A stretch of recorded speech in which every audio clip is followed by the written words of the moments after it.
What's going on, guys? Welcome back to United View. Hope everyone is doing very well, having a good Sunday. A nice long stretch of a bank holiday weekend, but we're still here. We're still here. I've seen the comments as well. Owen's reputation is being ruined. Sully, look, I can only say that it wasn't me. It was, obviously, it was KG. He's not here. It wasn't KG, actually. He's not very well. He's unwell today. He said he's got a bout of man flu. So positive vibes, positive comments. Get well soon, KG, of course. But we are joined this evening by a soon-to-be full panel. Faz is on the way as well. He's having some Wi-Fi issues. But we've got DJ, Cam, Marcel with us this evening. I will start with you, DJ. How are you doing? It's been a while. I know it's been a while. I'm good to be here. I've had a lot of messages. So for those that are messaging me, asking if I've left United View, I haven't. I'm here. And I will be here for the foreseeable future. There you go. There you go. That's the kind of news you want to start off with. That's the news you want to start off with. Cam, how are you? Obviously, exam season is over. All good? Yeah, pretty good. The exam season's over and the United season's over, so I couldn't be happier, really. Perfect. Yeah, great times. Great times. Happy times all around. To the first Sunday as a chance to make a throw on the hair earlier, so if you haven't seen that, then go have a look and you won't be surprised. We're going to get there. We're going to get there. I've got some De Gea stuff planned, so don't you worry about that, Cam. Marcel, Mr. Positivity, the optimist. How are you doing? I'm good, thank you. Now, good to speak to everyone. I haven't seen you guys in a little while, so good to speak to everyone today. Yes. Actually, let's start off talking about, obviously, it's transfer season. Even though the transfer window hasn't officially been opened as of right now. But we are going to talk about transfers. Faz is here as well. Faz is in the building. We're going to Planet Faz quickly. Faz, how you doing? What's good, everyone? How's everyone doing? Sorry about the delay. No worries. It's okay. You sound very serious. You sound, we could all hear you. You're good. We are going to talk about transfers, as I mentioned. We're going to start off talking. Flex kind of touched on it earlier on the Flex on the Beach series. If you haven't seen that, recommend it. Just for the intro alone. It's brilliant. It's brilliant. Shout out Josh. Good. Yeah, shout out Josh.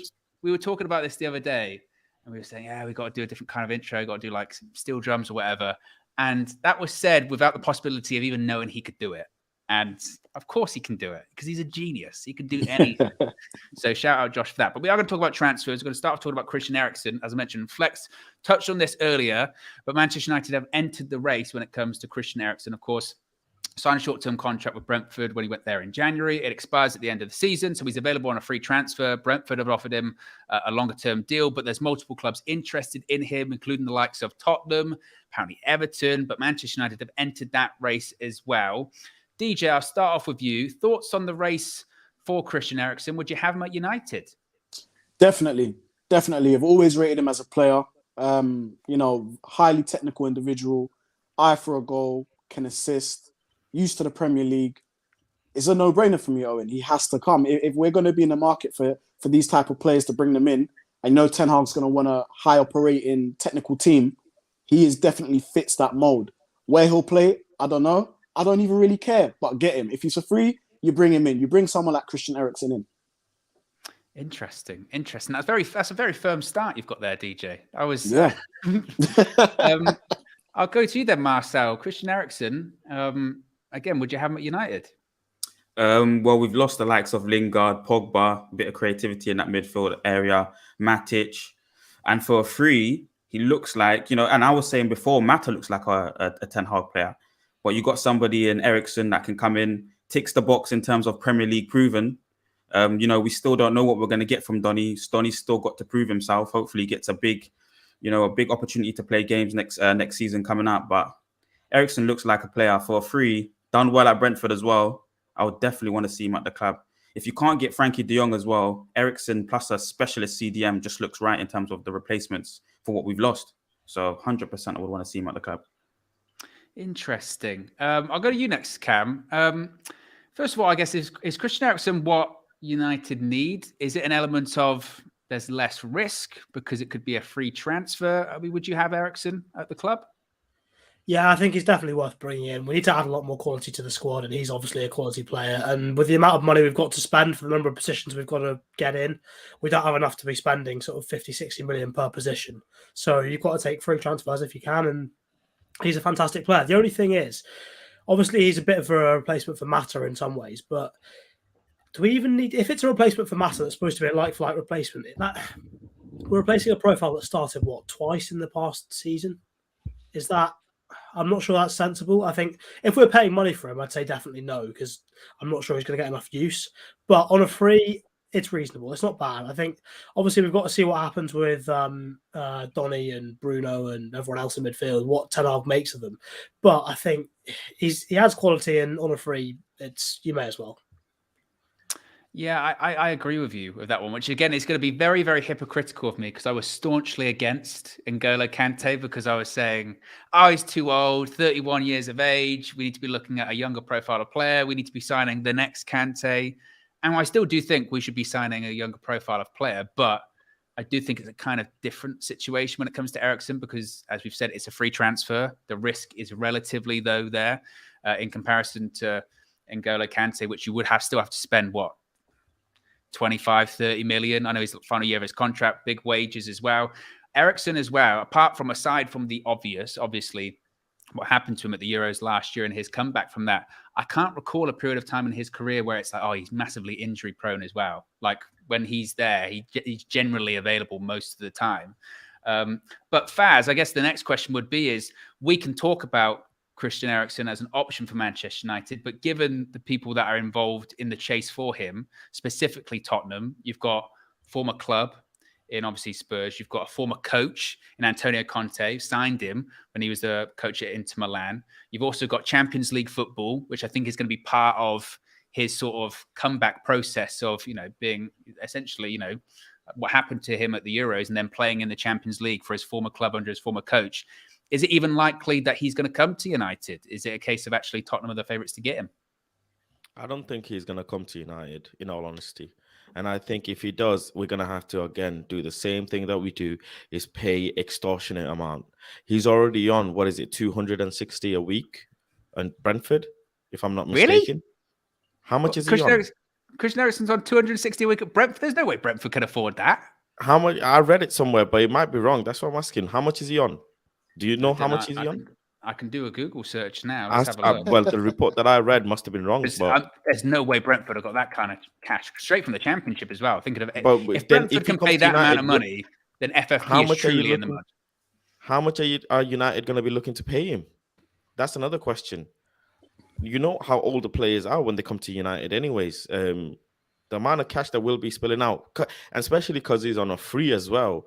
We've been saying in numerous conversations about our wage structure. We need to be keeping that in control. So I'm just a bit concerned as to how much they'll pay him. Now, the fact that you said about the difference between N'Golo Kante and Eriksen, I'm actually with you. N'Golo would have to obviously fork out money from our pocket, whereas Eriksen we won't. And then the caliber of player that Eriksen is, on a free as well, it's kind of a no-brainer, to be honest. But from his perspective, I don't see him coming to Europa League, in all honesty, unless we're there paying out big bucks for him in wages. Other than that, he's probably going to go to Tottenham, who's calling for him again, and in the Champions League as well. It makes much more sense for him to go to Tottenham. It's just logical sense. I don't really think he comes to United or fancies coming to United.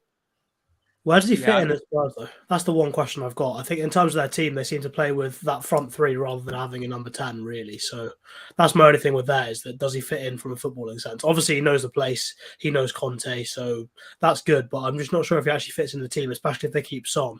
Because Kulusevski's not getting dropped. Kane's not getting dropped. So I just don't know where he really fits. If he goes to Spurs, he's basically saying straight away he's going to be a bench player because he doesn't fit the system, if nothing else. Whereas at United, at least he's got a chance to possibly start games. But can't you guys see him as an 8? I was going to say, where did he fit in into Milan? Because I know that there was a period of time, I think it might have been like the January before the Euros, wasn't it, where he wasn't playing, and they were saying that he might be going, and then he kind of came into the system, and obviously that was the year they won the league. But I suppose that's a good question. What were you going to say, Marcel? Can't he fit in as an 8? Why can't he fit in as an 8? And to you, Faz, Pogba's gone. That's wages off the bill. Cavani, wages off the bill. Matic. Like I think we can afford this one in terms of, like, even if we're paying him maybe, let's say for argument's sake, Faz or anyone, 180 or something around there, we can still afford that. There's so many players that are coming off the books right now that are on 300, 250, 200. But I can see Eriksen playing as an 8, guys. I don't know why. As long as we get the specialist CDM, that's what I was saying. This signing, even with Frankie de Jong, that signing has to be coupled with a specialist CDM coming in as well. And then you play a 6 and maybe 2 weeks, and we change our system and how we play, maybe. Yeah, I mean, I was just looking then for the wages. I can't really see. There's quite conflicting reports actually about how much he was on for the wages. I've read from a 250. It doesn't. Yeah, it's not a clear. But Regardless of what his wages, I would be flabbergasted if he was on 260 at Brentford. I mean, how on earth could they afford that? Not even in terms of like money, or they might have the money, but just FFP. How does a club that was in the Championship a year before spend that amount of money and not get a loss? But then FFP is a joke anyway, so that would just be another instance of FFP just not actually mattering, I suppose, in the Premier League as well. But yeah, I do think it'll be interesting as to where he would fit in at Manchester United as well. I mean, by all accounts, the reason why we are even in this conversation about possibly United being interested in him is, of course, when he was making that comeback before he went to Brentford, he trained at Ajax for a couple of months. And of course, that was when Erik ten Hag was the head coach. So DJ, again, it's another instance, I suppose. We talking about Frankie de Jong in terms of the reason, the hope that this deal could happen is because we have Erik ten Hag, who knows Frankie de Jong. Same situation with Christian Eriksen. Is that like the only pulling power we've got this summer? That we don't have Champions League football, even money doesn't really necessarily matter anymore. It's just that we've got this coach with a good reputation. I think that is the only pulling power Manchester United has at the moment. Is they've got a manager that is, seemingly on the rise, a manager that plays a good brand of football, a manager that develops young players and develops teams. So I think that's the only pull we have. I mean, we're gonna have to literally lean into that, because that's what we're gonna be using all summer, to bring players in. Ten Hag's gonna have to sell the project. He's gonna have to make it seem nice, make it sound nice, just to get players to even buy into it. Like, we're hearing he's having issues trying to get Frankie de Jong, and that's someone that he, developed at Ajax. So if he's having issues with Frankie de Jong, man, it's going to be quite difficult to get other players in and to buy into the project. So for me, Eriksen, good player. I think Marcel mentioned it there. I reckon you can play the 8, can even play the 10. And I think if you bring Eriksen in, that's an extra midfielder that you're bringing in, because Ten Hag said he wanted to address the midfield before he even brought in strikers or brought in forward players. He wanted to address the midfield. So I think it's a cheap way to do it, but you're still getting good quality, I reckon. So yeah. It's slightly off topic actually a little bit, but you mentioned about the convincing of de Jong there when it comes to Ten Hag. We're even, Marcel, talking about a player this week in Jurriën Timber possibly having doubts about joining Manchester United. And again, Ten Hag having to actually try and convince him. The doubts on Timber's ends now are actually, am I actually going to play? There's a World Cup coming up at the end of the year, and I've seen what happened with Donny, and he was dropped out of the Dutch squad, and I don't want that to happen to me. Do we have to almost like readdress? I guess the pull of Manchester United at this point. That just going to Manchester United isn't actually enough at this point, because so many have gone there and failed that we're actually having to properly convince some of these players to join us. Yeah, we're coming into the reality phase of what this really is now. The training ground needs to change. The stadium needs to change. Everything within the club, the structure of the club needs to change. So we're coming to a realization that we're not one of the best teams in Europe or in the world right now. And even domestically, we're just not that caliber of team. And that's why we're having to fork out whatever it's going to be for these type of players, because they don't want to play in the Europa League. It's quite simple. They want to play in the Champions League. So you've got to maybe pay a little bit extra, a little bit of a premium on top. But that's just what it is. That's the situation that we're in right now. We've got to live within the reality of what it is. And players like Timber are going to be worried about their future, because they've seen what's happened to Donny. They've seen the promises that Lingard was promised minutes under Oli. Didn't get the minutes. Ralph comes, and then there's a little bit of issues there. Lots of players have been promised certain things that they didn't have, that just haven't come into fruition at the club. So, toxic dressing room, all these kind of things are going to put off players that want to win things, that want to be ambitious. But in terms of, going forward, we have to pay that premium and ensure that we've got somebody that can really push the club on going forward. And I think Ten Hag's that guy. What did you make of that, Cam, when it came to Timber, having doubts about possibly joining United? Because he might miss out on a World Cup place. I mean, if we were to sign him, do you think he's one of our starting centre-backs, or is he right to be concerned about his position? Well, that's the thing. I don't really know where he fits in, because I think the only place I can really see him playing right now is if Ten Hag wants to play three at the back, then maybe, yeah, he starts as the right centre-back. But again, if you're going to play three at the back, Lindelof's perfectly good at the right centre-back in the three. There's no problem with that, or Varane. We've got enough options there. As a right back, I'm not too convinced. I don't think he's necessarily that much better than Dalot as a right back. He's obviously very good on the ball, but in terms of going forward, final third end product, not too sure with it. I think if he's going to play as a centre back, I just don't see it. I think obviously he'll have a long time adapting to the Premier League. I think with the sort of physicality of the league, the amount of aerial competition he's got to do. And you've seen how long it's taken Lindelof to get used to that. I think Timber will have a really, really tough time adapting. And I think obviously in terms of the team that he's coming into, if he's playing alongside Maguire, then sure, yeah, he's got the pace to do so. He's got the pace to cover Harry Maguire. But obviously if he's playing with no defensive men in front of him, and if he's playing with De Gea behind him, he knows he's going to have to try. Well, you need a centre-back that's going to be able to deal with balls in the air, going to be able to deal with crosses. And yes, Timber is good, but is he good enough to deal with sort of the best and the biggest Premier League forwards in terms of dealing with crosses? And I'm just not sure he is. And for that, he's great on the ball, but do we really want a player who's fantastic on the ball, but defensively isn't really good enough for a centre-back yet, and possibly isn't really good enough to play right-back?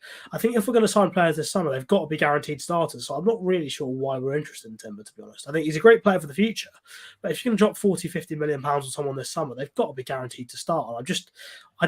If he's having doubts, then Ten Hag has obviously not told him that he's going to be guaranteed to start. And if that's the case, then why are we even after him? So I think the whole thing is confusing me. I mean, I think that's par for the course with United with transfers. I mean, we've been linked with properly linked with sort of 3 or 4 players so far, and Timber, De Jong, Nunes as well, and all of them, like the Frankie De Jong one, we're going to talk about it in a bit, but that is beyond confusion at this point. Who knows what's actually going on at that point, because how many mixed messages are we getting when it comes to that? I have no idea. And it is kind of the same with Timber. Cam's disappeared, or he's kind of evolved into a white circle there. So we'll see what happens when it comes to that one. I do want to talk about Donny van de Beek, though, talking about people. How many times have we heard this cliche already this summer? Van de Beek's going to be like a new signing, folks. So we are going to talk about Donny a little bit, because it's DJ's favorite topic, actually. How many times he's mentioned this to me? But there was reports that came out yesterday saying that, I think Romano tweeted it, saying that Donny van de Beek was absolutely not for sale, not up for loan this summer. He's not going to go anywhere. Of course, he features, or is going to feature, under Erik ten Hag as the Manchester United manager. Faz, I'll start with you. Is it the make or break season, I suppose, for Donny van de Beek? Yeah, most definitely. Most definitely. He's got the manager that believes in him. The manager's clearly said he's part of the plan. We're clearly going to be seeing him play minutes. This is the time to see if he's really made like that, if he's really built like that. I'm excited to see him on the pitch, but it's too much talks going on about Donny van de Beek, in all honesty. I need to be hearing things about players that are not in my club, meaning players that are going to come in. He's already here. He's going to stay. He's part of the manager's plans. I'm hearing too much about Donny van de Beek every day. What else do you want me to hear? Wait till the season starts and wait till he plays. He's here. He's going to stay. End of conversation. Let's keep him moving to the players that we need to be bringing in. Every single day is more and more stuff about Donny that I don't get. It doesn't make sense. DJ, as I mentioned, this has been a favoured topic from you. The amount of times we've done, full-time views or match reactions this season, and you've brought up his name, and when you've brought him up, what's my reaction most times been, don't do it. Don't do it to yourself, mate. But now we can actually have this conversation. So, as Faz said, make or break season for Donny, certainly his third at Manchester United. That's wild to say, actually, that this is going to be his third season at the club. Do you think he succeeds? Do you think he succeeds under Erik ten Hag? If he's not going to succeed under him, is he going to succeed at all? I definitely think he can. Whether he will, that's another thing. But I think, he's going to finally be around a manager that trusts him, that knows his capabilities, knows his skill set. And it'd be interesting, if we do go for someone like Eriksen, where does Donny fit into this picture? Is he going to be the first? Is he going to be the number one, the choice for a number 10 position? We just don't know yet. What I do think, though, is that we did miss him last season in games where we needed to keep the ball, where we needed to move the ball quicker through the lines. And Donny is exceptional with that, and especially his off the ball running and his link up play in and around the oppositional box. I think we missed that skill set. And I think if anybody's going to get the best out of Donny, it's going to be Erik ten Hag, someone that knows him inside out. You couple that with Frankie de Jong, they were absolutely doing bits together for Ajax. So I think we'll see sort of like a revamp of Donny. And it is crazy. 3 years at the club already, and he's hardly kicked a ball. I think that is just absurd to me. But hopefully, fingers crossed, he does feature a lot under Ten Hag, and we get to see the best Donny. Devil's advocate, though, DJ. Here what we go. if it doesn't? What if it doesn't work out? What if under Ten Hag he does have this stretch of games and it's kind of more of the same of what we've seen? What do we do then? Is that when you go, right, it's not worked out and get rid? Yeah, and I will stand by that and say, well, he's clearly not as good as we thought he was, or he seemed to be at Ajax. The Premier League, it doesn't suffer fools gladly. So if Donny doesn't pull up any trees, he literally there's no excuses left now, because Ten Hag will give him that trust and he knows him. So if Donny plays and he's not pulling up trees, then I'd say, you just cut your losses, you send him to another league where I think he'll do well. And that's that. I think we need to cut out this sentimentality now. If we give him chances and he doesn't rise to the occasion, he has to be sold. And that goes with any of the older players that have been there. If they're not pulling up trees, we need to sell them and move them on. We've got over 1,300 people watching, so be sure to smash a like on the like button. Be sure to subscribe, bottom right-hand corner as well. We were talking about this before we went live as well. The link is in the description box below to the 100K party, the 1-year celebration party. It's at Tocker Social in London at the O2. Marcel's been doing his pre-season training for that. He's been doing shuttle runs. This is no joke. This is no joke. So Marcel's going to be in peak condition for those games at Tocker Social. Whereas in comparison, I just get tired thinking about doing some of those. So that's going to be an interesting contrast, certainly. But yeah, the link's in the description box below. You can click the link there and you can join us. We're all going to be there. Let's go to you again, Marcel, to follow up on DJ's point. Do you think Donny succeeds under Ten Hag? Is this his best shot? He's going to be a wonderful, wonderful addition to the side. He's going to be, that's a new signing for us. Positivity. I like that. That's a new signing for us, guys. That's a new signing. He understands the system intimately. I was hoping that Frankie and de Jong could partner him in that midfield. Because again, they've played together, like DJ said, they've played together in that midfield together. I think they've even come up through the Ajax system together. So, it would have been a perfect addition for the pair of them. But in terms of Donny in particular, it's going to be his third season now. Not been trusted. He's going to get that trust, like it's already been said, from a manager. He knows that system well. So 100% he's going to play very well next season. And I think he'll be a key part to the team. Oh, that's very clippable, that.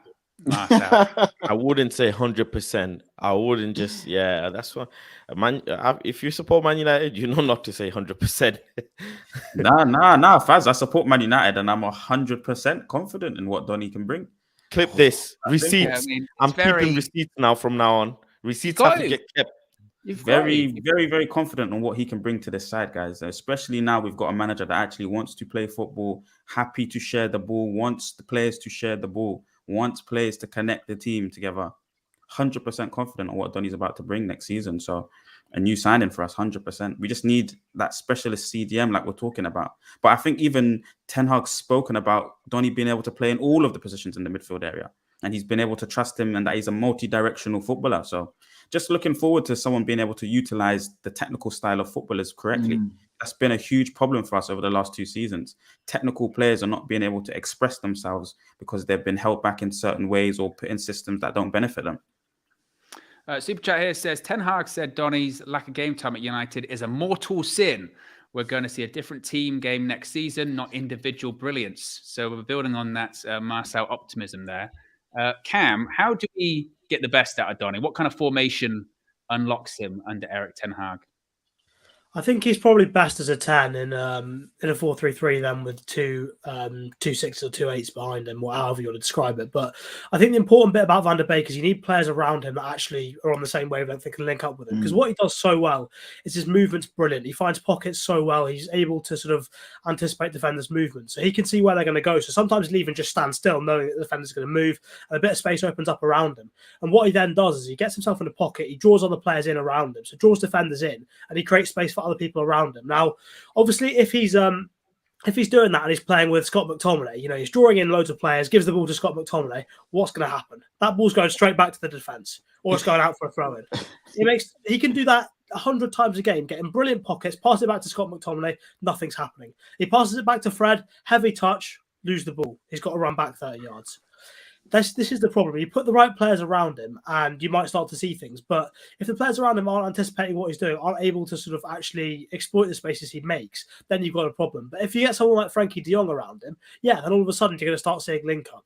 The problem, I think, when he's played a bit with Bruno so far is that obviously, as we know, Bruno's been really, he plays like he's on a 5-second shot clock at all times. So he'll give it to Bruno 5 yards away from him, who might be in a good pocket of space, or it might be just one or two extra short passes, work a bit of space, and we could be in a really good position. But instead, Bruno plays a 30-yard through ball to no one.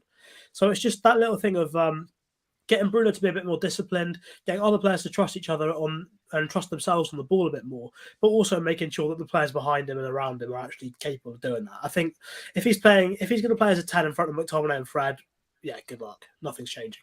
But I think hopefully we can get some new players in there. That's interesting that you say that then, Cam. So if we do have, heaven forbid, a summer where we really don't get anyone of substance, then could it be a real bad situation for Donny? Because, as you say, he can play games, but he's not going to have the people that support him. Therefore, we're still not going to see the best out of him. If we don't sign a midfielder this summer, delete the club.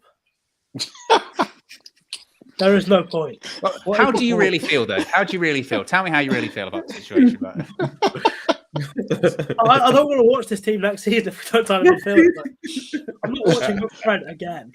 Not again. Can't do that again. No way. What if Ten Hag plays McFred? What if Ten Hag comes to the same conclusion as Ollie, Ranić, and then Ten Hag? What do we do then? Good luck, Ten Hag. Good luck. Delete the club. Yeah. Delete the club. Delete the club. You know what? If he plays McTominay and Fred and wins the quadruple next season, obviously Europa League instead of Champions League. But if he manages that, fair play to him. But it's not going to happen, is it? There's no way that the people at the club don't realise we need to sign some midfielders. I just don't see it. I think I know they've operated badly in the last 10 years, but there's no one that stupid, surely, at this point. Especially when Matic and Pogba have gone. I can't. Never say never. Never say do never. you think they might go down the cheap option then, Cams? Because we've got Pereira who wants to, Ten Hag wants to look at him. So do you think coming back? Do you think that looks as one? Yeah, he's coming back. Like Andreas Pereira sold me the dream. Pre-season, what a player! When he's playing as a 6 under Mourinho, he was dictating the tempo. Like, if you can give him a brain transplant, he could be one of the best players on the planet. But I don't think that's possible yet. Like, his technical ability, there's not many better players I've seen, but there is nothing in there. Nothing at all. Like, I don't know how to describe him. He just constantly making the wrong decisions, but he executes the wrong decisions quite well. He'll play a perfect switch out of play. Perfect. If it's going out of play, it doesn't matter. He's such a frustrating player. He's a bit like Dan James, but frustrating for different ways. It's just nothing in there. But if Ten Hag can get the best out of him, fair enough. We'll see. But hey, did you see that? Report that was out there saying that United had sent scouts to Brazil to watch. I don't even know who they were watching. Some 21-year-olds, and then they came back and went, "Forget the 21-year-old. Did you see Andreas out there? Oh, he was brilliant." So they went out to scout someone else, and they came back going, "Our player's pretty good, actually. Bring him back."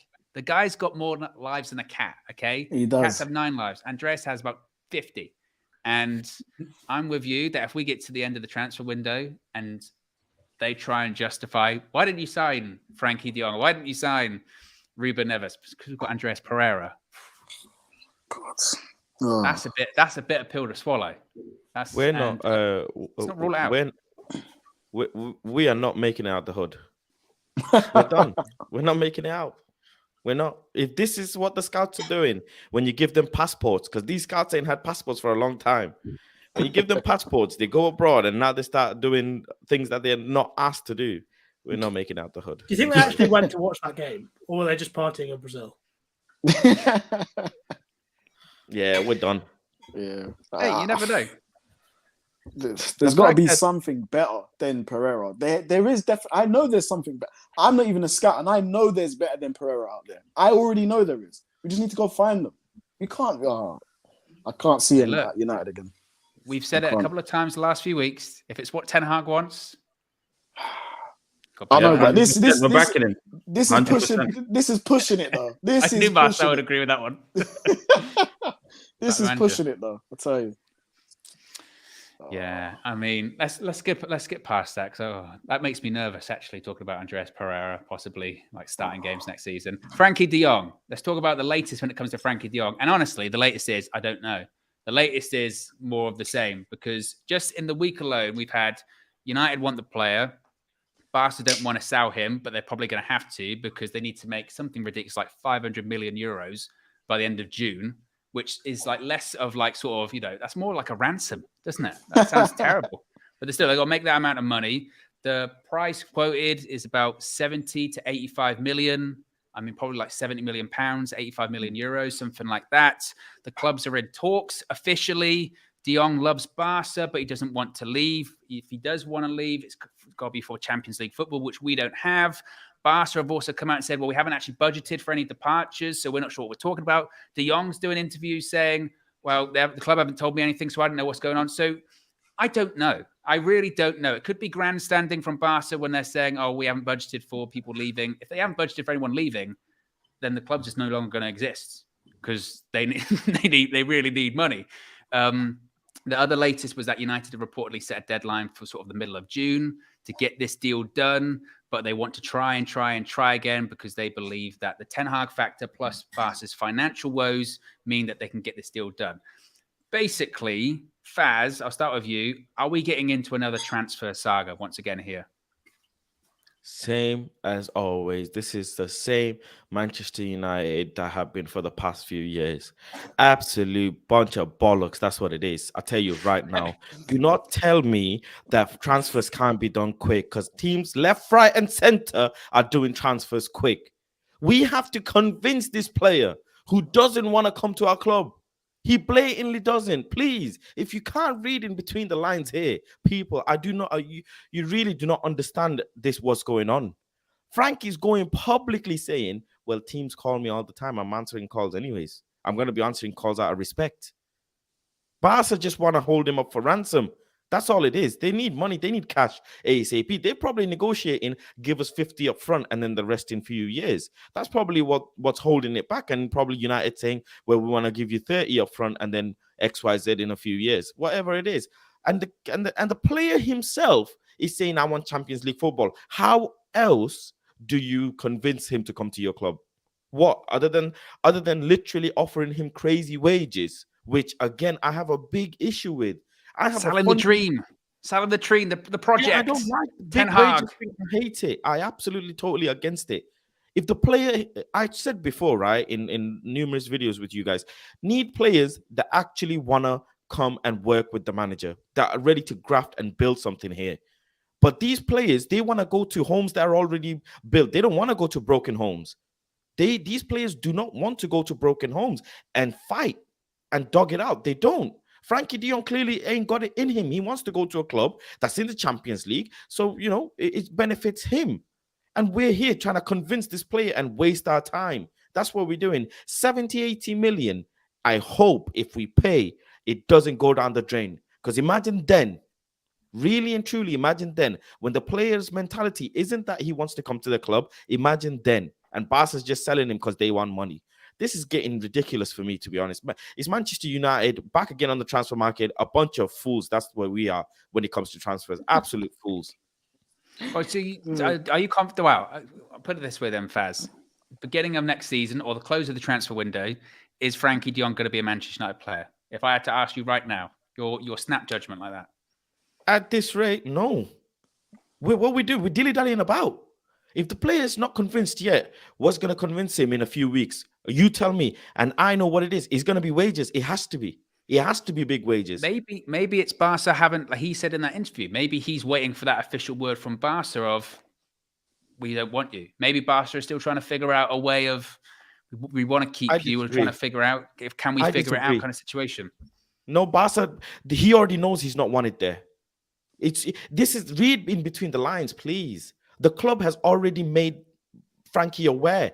Talks are official. What else do you need to know? Talks are official. That means the club is interested. They're flirting about how much they can make out of this. It's 100% that they want Frankie to leave because they need the cash. So I don't understand where you're saying that, oh, they haven't told Frankie what's going on. That's because he said, in fairness, because he said that in an interview. That's media talk. He's just, that's media talk. He's keeping respect for probably, the club and whatever. It's just media training talk. Barca's talking to Man United. They're discussing the price. That's what it is. But the player doesn't want to come. It's simple as that. He's going to come from Barca, the beautiful city, to Manchester, a rainy city. That alone. And then you've got the Champions League. He ain't coming to listen to, he's not coming to listen to that. He ain't. What does that Europa League song sound like again, Faz?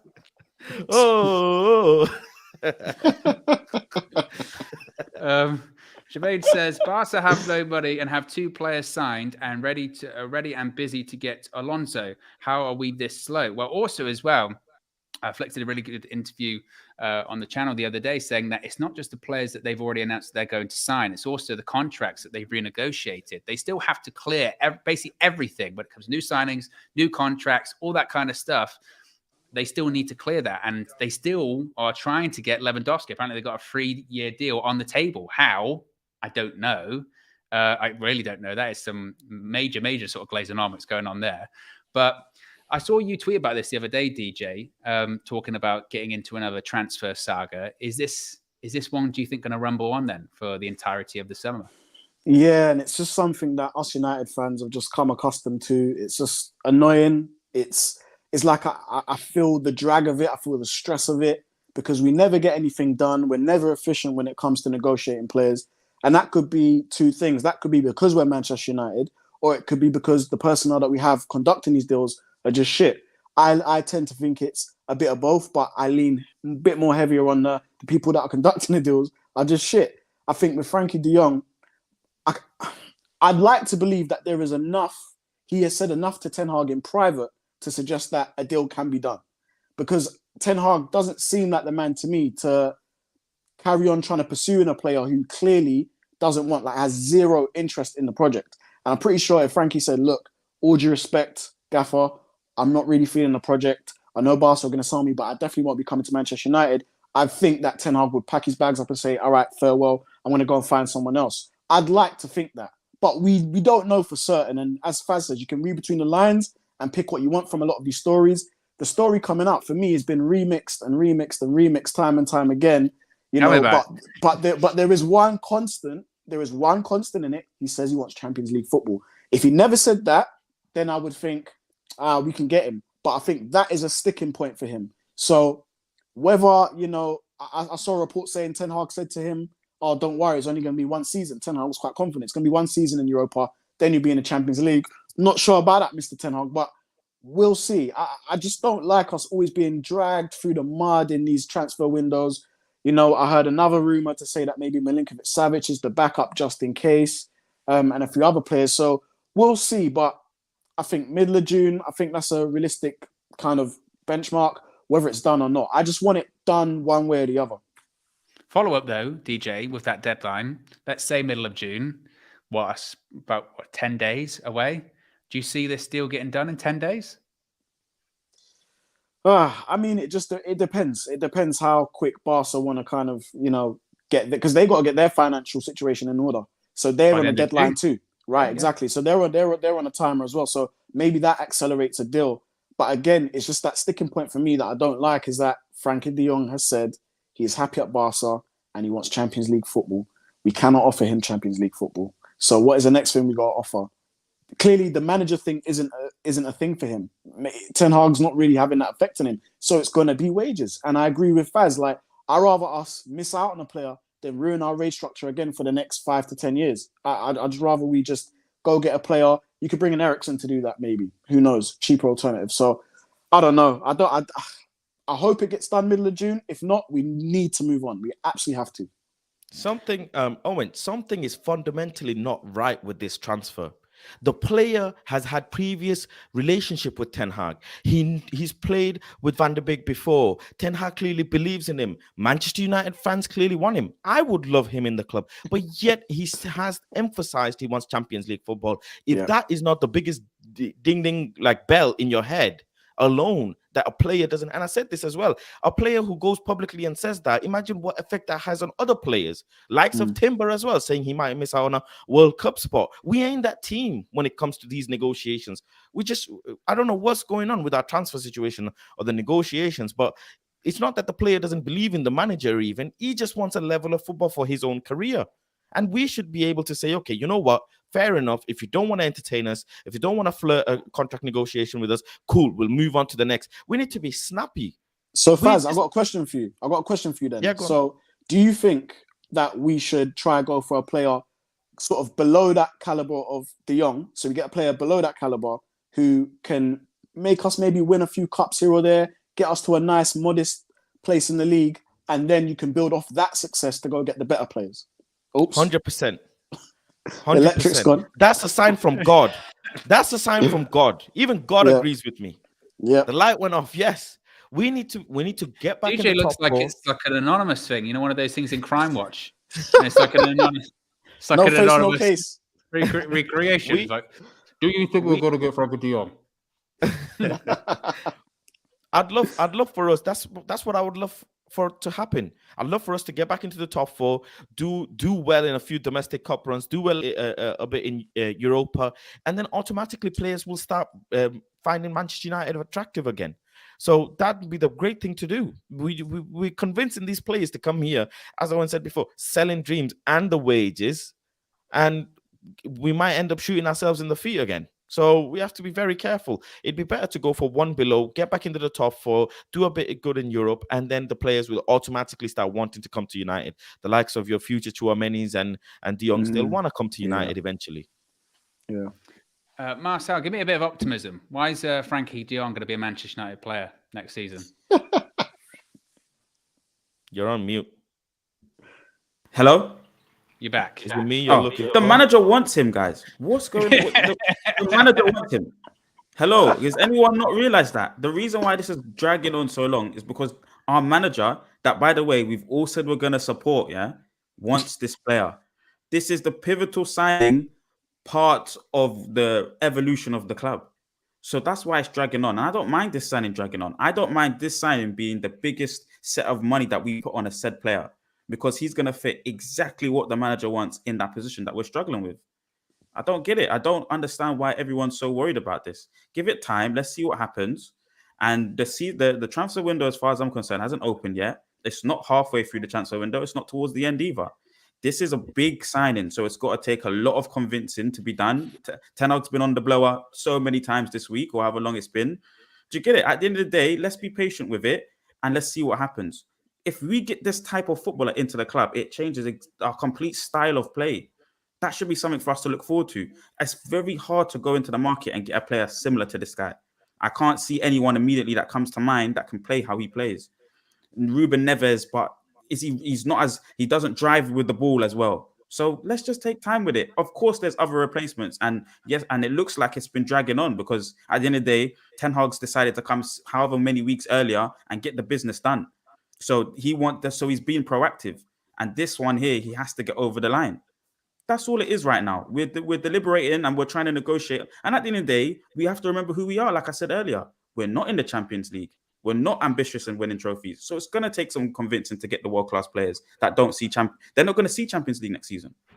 Those bracket of players. But I'm happy to let him go. If it has to be a thing where, okay, he doesn't want to come, then he goes. We've seen other good players in the midfield like Pogba. Some people want him to stay. He's gone. Goodbye. But right now, this is an important signing for us to make, Owen. This is going to help. I actually feel a lot better now. Thanks, I do. You know what I was going to say? That's why I asked him. Oh, it's going to get sign from God again. Sign from God, I'm telling you. Yeah. But I think that's a good point that Marcel was making there, that I get it because every single day it does feel like you mentioned before, DJ. It's the remix story again and again and again and again. But we also have to realize that the transfer window isn't open yet. Yeah. You know, and it is a big deal, and it will take time. And a deal like this, it could go on to like July. Do we also need to be a bit, I guess, patient? Do you think? I'll ask you, Cam. Do we have to be a bit patient with this? Yeah, I think he's so good of a player that you can't really afford to just turn it down. If you've got the chance to sign someone like that, you've got to go do everything you can to make it happen. I think the audacity of the whole Champions League thing as well, when he's just been playing Europa League half the season, is a joke. Like, I don't know what he's on about. Like, he's acting like he would never play anything other than Champions League. I think he's just a little bit deluded, to be honest, Frankie, at this point. I think Barca might be his dream club. He's got his big move. He's really happy there. The point is they don't want him. And he's just got to come to terms. He's got to realise that they prefer to have Pedri, Gavi. Obviously, Gavi's in a bit of a difficult situation right now, but apparently that's not true. Apparently that's not true. I've okay. heard that part of it, but you never know. Maybe, yeah. Hips don't lie. But well, yeah. In that case, the rumor I heard was it was either Gavi or Frankie De Jong that was going to leave. But if it's not true, maybe Gavi will stay. So I don't know. But yeah.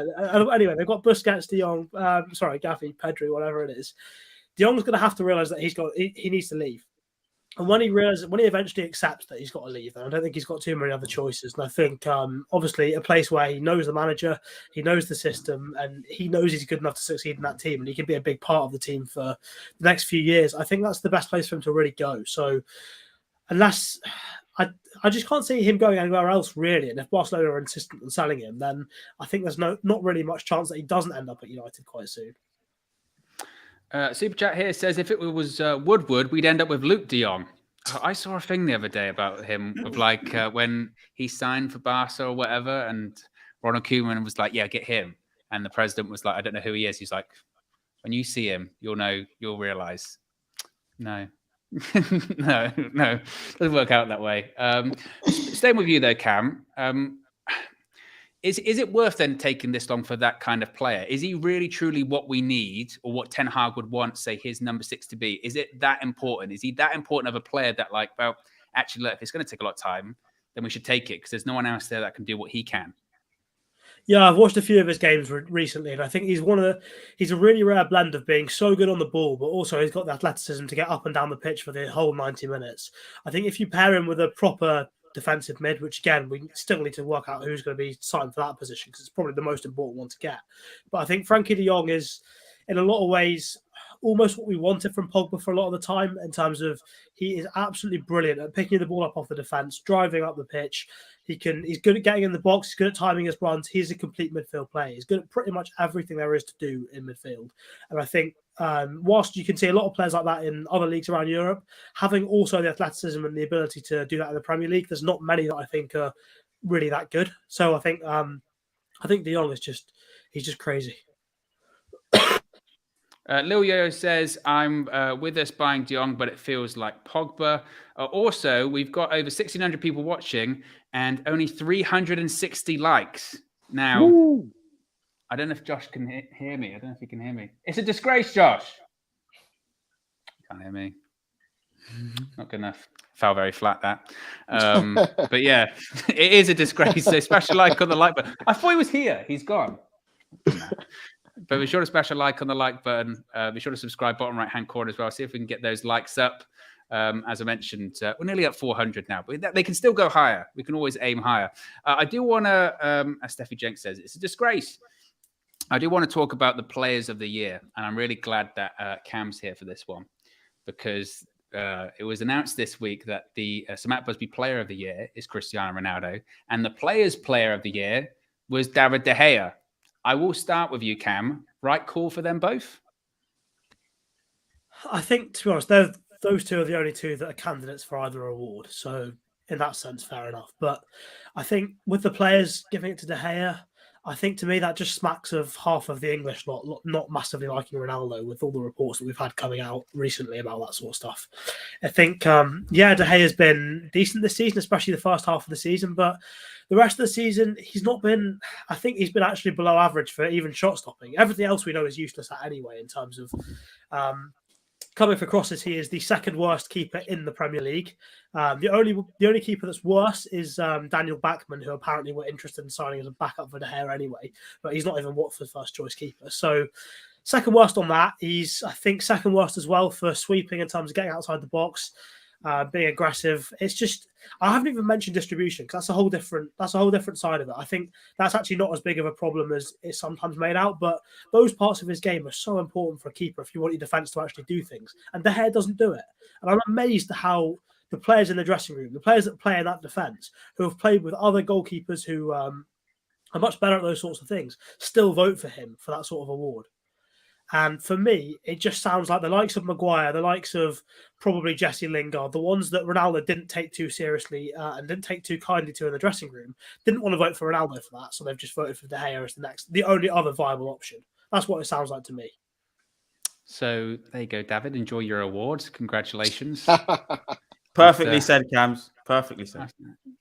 Oh, Marcel, do you think it was fair then? Do you think it was fair for Ronaldo to have the Player of the Year and David De Gea Players Player? Oh no, the Sir Matt Busby was nice. It was a good touch.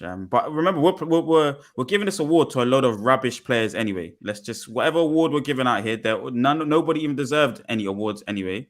But the Sir Matt Busby one was nice for Ronaldo. You know what he achieved last season, just in terms of statistically, was really good.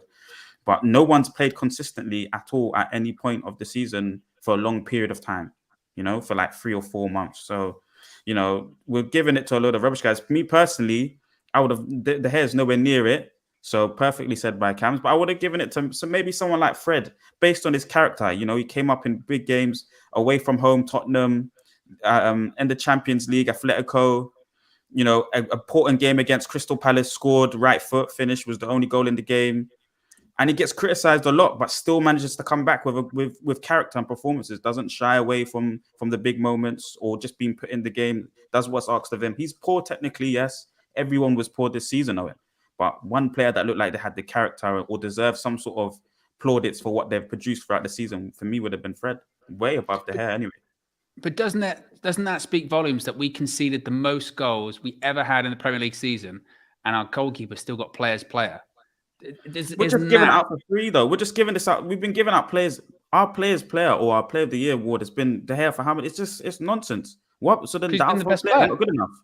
It's just no. But for me, the best player should be an outfield player that's killing it and helping us get retain trophies or titles, helping us win games, controlling games. Saying goalkeepers aren't real players, Marcel. No, I'm not saying they're real players. I'm not saying that they're not real players. I'm just saying that speaks volumes that a goalkeeper who shouldn't really be seeing shouldn't be seeing the ball. He should be having cups of tea like Alisson and Edson do every game or whatever it is for Man City keeper. So for me, it's just that speaks volumes. Tabarez says Frankie de Jong is waiting for City/PSG. This will take time. Lil Yo-Yo says Cam and Marcel punch in the air. David De Gea won the award. Well, I think to Cam's point, I think that realistically they're the only two people that could actually get the award. In fairness, because who else are you going to give it to? I think Fred. Give it to Fred. Clearly. Well, yeah. If you're Marcel, then give it to Fred. That is a good point. Faz, do you think they were fair to give the award to Ronaldo and De Gea? Yes, 100% yes. If this man didn't make some of the saves he made this season, we all would have been crying right now. Forget. They would have opened that if he wasn't there. The way people act half the time is that if we didn't have De Gea, we'll be relegated. We don't play with 10. We don't play without a keeper. Like, we still have. If you put say Brighton's goalkeeper in there, does he make the saves De Gea does this season? If you put Brighton's goalkeeper in there, we finish higher up the table. Yeah, if you put Jose Sarr, if you put Jose Sarr in goal, we finish higher up the table. I just can't believe people don't see it. It's just weird. We concede more from shots, but we concede far fewer from crosses. I saw the Spain versus Portugal game. Go on, Paz. The keeper that got picked for Spain, he has defensive players who are able to play out from the back for him. There was numerous times within that game where the keeper fumbled, where the keeper couldn't play the ball out. So this distribution of David De Gea that's constantly in question, I've seen it. Spain's keeper now, I'm going to see him again. He's got a game coming today. He's going to have more games. I'm going to really see him closely now. I'm not going to watch the other players. I'm strictly going to be watching this keeper, this so-called keeper that you lot constantly go on about distribution being such a big thing about this modern day football of this. We will see now this keeper. If this keeper doesn't distribute the ball well, I want each and every person who went at David De Gea to take his name out their mouth because I'm sick of it. I'm absolutely sick of it. If this guy did not make the saves, we would have been done. And maybe if he made some better saves, sure. But so would have been in a cup run if Bruno didn't miss an empty net. There you have it. It always goes back to the Middlesbrough I have goal. to put it in. There you have it. We would have been in a better position if Alex Telles didn't try Jackie Chan the ball in the box. We would have been in a better position if Wan-Bissaka didn't get bullied by Foden. We would have been in a better position from every angle. But the keeper put some respect on his name. He's played with brilliant players before. He's been in the club a long, long time. It's not that he's had a random, decline of performance for the last few years. He's still got it in him. You just have to believe in him. He saved us so many times. He makes physics-defying save. I can't believe this. I actually can't believe. And this Players Player of the Year award, we don't even have a say in reality. If the players themselves believe that this guy saved us, then so be it. Do you trust any of the other decisions the players have made this season? True. They're scapegoating. They're scapegoating because they can see that everyone really cares about this guy. It's poor, man. I do think without the Gea's saves, man, we would have been further down the table and we would have been embarrassed way more than we've been embarrassed this season. It would have got a lot worse. There have been games certainly that where it's like we won, but you go, if De Gea doesn't, like when we play, for instance, say like Atalanta in the Champions League or Villarreal, they should have been way in front. The only reason we make those comebacks is because De Gea keeps us in the game. Like those, you can't argue with that. Continue. What were you saying, DJ? Yeah, just on that point. Like I think that's why I think even the players, they know, they're like, woof. De Gea saved our bacon there. It could have got a lot worse, So I think for that fact and that fact alone, on his shot stopping, I think everything else doesn't really come into question at this moment in time. But the players recognise without those saves, without his contribution, it would have got a lot darker for us. And it got real dark this season. So I think that's why he won. Donald with the super chat says, how come we want a modern fullback and not a modern goalkeeper? Which I think kind of sides with Marcel and Cam there. Lil Yo-Yo says, how much to buy a yard on Planet Faz?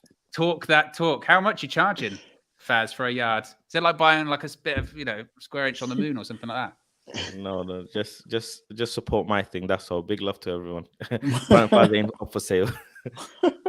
You can be part of Planet Faz as long as you believe in David De Gea. That's it. That's the entry requirement. That's the entry requirement. I mean, if we stick with De Gea briefly before we wrap things up, Marcel, obviously you're talking about you've voiced your opinion on De Gea several times this season. Do you think he will be able to adapt to what Erik ten Hag would want? I mean, you've actually seen a game live of Erik ten Hag, right? You went to Amsterdam. You saw what ten Hag would want from his goalkeeper. Do you think is De Gea capable of adapting, modifying his game towards that? Hopefully. Me personally, no. But at the end of the day, I believe in what the manager wants, and if he believes that David De Gea can do the job, then I'll support David De Gea wholeheartedly. I want him to do well. I know he's a good shot stopper. That's as far as it goes for me, though. He doesn't have anything else to his game. That's a big issue for me personally. But if Ten Hag's going to go with him every single week, then I'm going to support David De Gea and every other player that he puts there. And I want to see him do well in the club. I want him to be a good distributor of the ball. I pointed out almost every single game last season, there was a moment where he made a mistake. Some of them leading to goals. Against Leeds, Mahrez's goal is solely his fault. He clears it straight to an opposition player and over in which they score. Against Norwich, it's a near goal. It's a near post finish from Pukki. Just cover your post. So it's just little things every single week that I see. That's just huge alarm bells for me. Massive alarm bells for me. I do want to have a bit of fun before we wrap it up as well, considering we're talking about player of the season and players player. And granted, this is a very difficult question to answer right now because we don't actually know which players are going to be at Manchester United next season when it comes to incomings. But we'll go around the panel briefly Who do you think is going to win the player of the season next season? And who do you think is going to win the players' player? DJ, I'll start with you. Who's going to win the players' player? I'm guessing it'll be De Gea again. Interesting. Yep. This is great clippable material, so this is very fun. I think it'll be De Gea again. And because the other teams are going to strengthen around us anyway. We're going to get peppered anyway. So it's going to happen. I think the player... I'm going to go out on a whim. I'll say Jadon Sancho. I'll say Sancho. Interesting. Yeah, Interesting. Marcel, what do you think? Players going to be Donny. And player of the season. And what do you say? Player of the season, Sir Matt Basby. Yeah. Most probably Bruno. Interesting. We are not making out the hood. We're done. We're not making out. That kills me. Cam, who do you think? Andres Pereira for both. Oh, interesting. Yeah. Revolutionary. He's going to absolutely kill it. Yeah. He's coming back. He's taking over. To be fair, if they did that award in pre-season, absolutely. Like, no doubt. No one comes close. There is not one player in history of football that comes close. No, exactly. Faz, who do you think? Player of the year and players' player? I think it could be Ronaldo and Sancho. Which one? Player of the year, I think. Yeah, it could be Ronaldo, and player of the year could be Sancho. You know, I wasn't thinking Sancho, but I might be with you there. I think Ronaldo will win player of the year again. I think he's going to have. I actually think he's going to have a better season than he had last season, which says a lot, because I think we actually really saw the last few months of the season. You can't argue that he still got it. He absolutely he was dragging us through games at the end of the season. And not just in the Champions League as well. He was scoring nearly every game, which is madness. And I think he'll score more goals. So I reckon he'll get player of the season. Players player, I was going to say that it's going to be the same two players. That it was going to be Ronaldo, De Gea again, which I wouldn't rule out. But I have been slightly convinced by that Sancho one. And I do think he's going to be better next season as well. So I'll go with that as well. Super chat from A-Bub says, David De Gea is the only player in our team with the mentality to pull himself out of a hole. He has done that many times. He is the only player I'll trust. He can't pull himself out of his own 6-yard box. Forget about it. Don't start. Wait for this. I'm gonna see this Spain game today. Wait. What's his name? Simon or something? Wait, we're gonna watch him. We're gonna watch him. That was a violation, Cam. That was brutal. That's coming from me as well. I enjoyed that. Anyway, guys, we're out of here. Be sure to smash a like on the like button. Be sure to subscribe bottom right-hand corner. As I mentioned, link to the 100K one-year anniversary party is in the description below. We'll be back with another video tomorrow. Peace.